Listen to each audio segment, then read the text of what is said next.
Hello and welcome to the Penguin Rundown. I'm your host, Zach Humphreys. We'll start this week talking about YSU volleyball. First, let's take a look at Alexis Egler, who earned Defensive Player of the Week.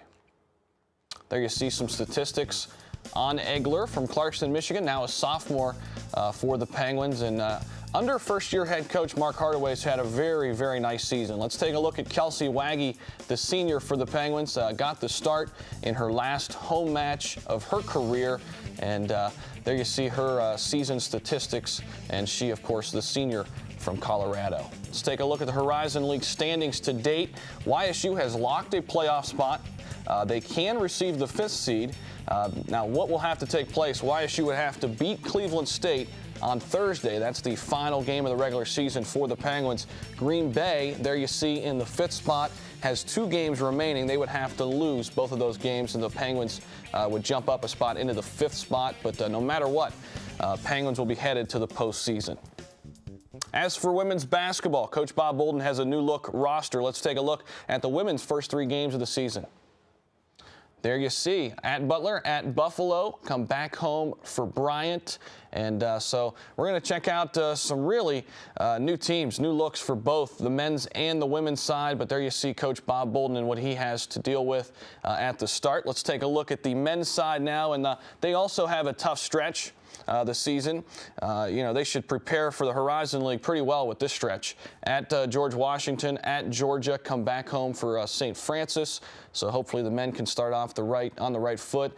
They, of course, preseason picked to finish 4th in the Horizon League. There you see the Downtown Roundball Classic, and Hiram College visits the Penguins at the Covelli Center. And this is going to be a great venue for downtown Youngstown and for YSU to integrate the two. We'll see if we can make this a tradition year in, year out. As for YSU football, let's take a look at the matchup. There you see Youngstown State 5-4 visits Western Illinois 3-6. YSU leads the all-time series 16-11.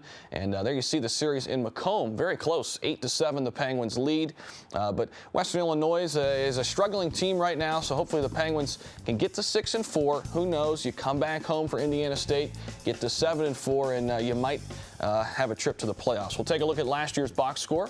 There you see the Penguins put some big numbers up offensively at home versus Western Illinois, and 56-14 was the final there. Jamine Cook had some decent numbers, and Kurt Hess was very good, 224 yards in that ball game. Take a look at the season stats now. There you see Penguins have struggled offensively, especially last week, but they were able to have a nice defensive performance to get the win 13-10 over South Dakota last week. I really want to see that offense get rolling again, because it's an offense that, when it's clicking on all cylinders, can put up a lot of points. We'll take a look at the quarterback comparison. Kurt Hess versus Will Lunt.